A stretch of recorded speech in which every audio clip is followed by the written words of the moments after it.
Halo semuanya, apa kabar? Hari ini kita akan belajar PPKN lagi ya.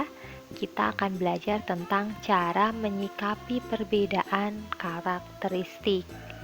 Pada video sebelumnya, kita sudah mempelajari tentang perbedaan karakteristik yang meliputi jenis kelamin, ciri fisik, agama, dan suku bangsa.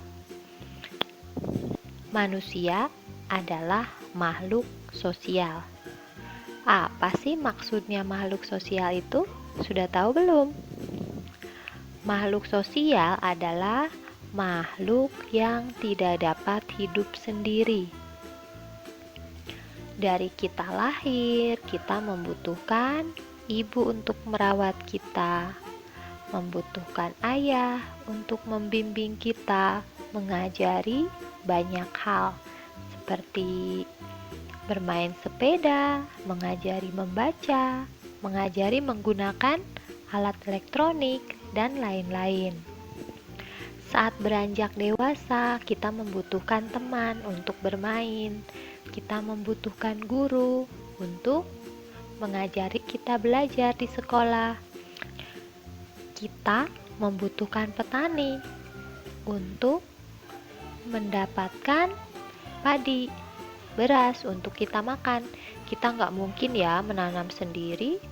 Ketika kita sudah lapar, kita menanam sendiri nggak mungkin. Pasti kita akan membelinya. Nah, kita juga membutuhkan sayur, membutuhkan pedagang ya. Untuk berpakaian, kita membutuhkan penjahit. Sepertinya nggak mungkin ya kita menanam kapas sendiri, kemudian dibuat jadi benang, dibuat jadi kain, dibuat jadi pakaian. Itu butuh waktu yang sangat panjang. Lebih mudah nanti kita bisa datang ke toko untuk membeli pakaian itu. Jadi jelas ya, dalam hidup kita itu membutuhkan orang lain. Dengan kata lain, kita adalah makhluk sosial. Sebagai makhluk sosial, kita dihadapkan pada banyak orang yang berbeda karakteristik, baik berbeda suku, berbeda agama, berbeda ciri fisik, berbeda jenis kelamin, dan yang lainnya. Sekarang kita harus bersikap seperti apa terhadap perbedaan karakteristik orang-orang yang ada di sekitar kita. Sikap kita terhadap orang yang berbeda jenis kelamin, berbeda suku, dan berbeda agama yang terbaik adalah saling menghargai dan menghormati. Kemudian menumbuhkan sikap toleransi, tidak memaksakan kehendak. Contoh kegiatan yang bisa kita lakukan bersama teman yang berbeda karakteristik di sekolah, misalnya dengan membersihkan sekolah, piket kelas, mengerjakan tugas kelompok, dan lain-lain. Sekarang apa sih manfaatnya bersatu dalam keberagaman di sekolah? Jika kita bersatu dalam keberagaman di sekolah, hidup akan menjadi tentram dan nyaman. Hidup menjadi rukun. Tidak terjadi perselisihan. Dapat belajar dengan tenang. Sekarang akibatnya, jika kita tidak bersatu dalam keberagaman di sekolah. Jika kita tidak bersatu dalam keberagaman di sekolah, nanti akan terjadi perselisihan, terjadi pertengkaran, hidup menjadi tidak nyaman. Dan yang paling masalah besar, kegiatan belajar akan terganggu.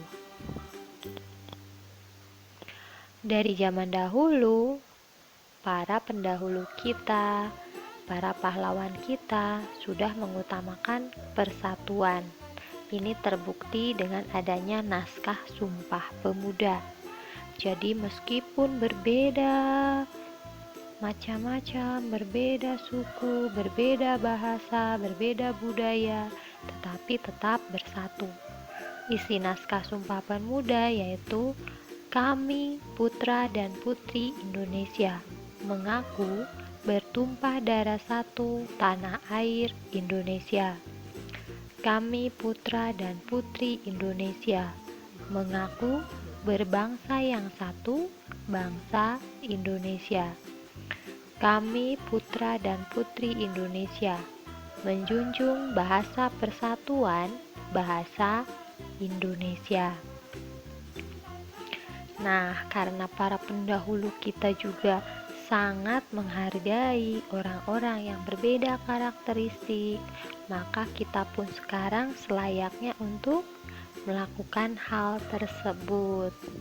Ingat ya, jaga kerukunan, jaga persatuan dengan orang-orang yang berbeda karakteristik. Hargai mereka, cintai mereka, sayangi mereka. Oke, sampai di sini dulu ya pembelajaran kita tentang cara menyikapi perbedaan karakteristik. Nah, nanti di rumah kalian pelajari lagi. Dan jangan lupa harus diterapkan. Kita harus saling menghormati dengan orang yang berbeda karakteristik. Dadah, sampai jumpa lagi.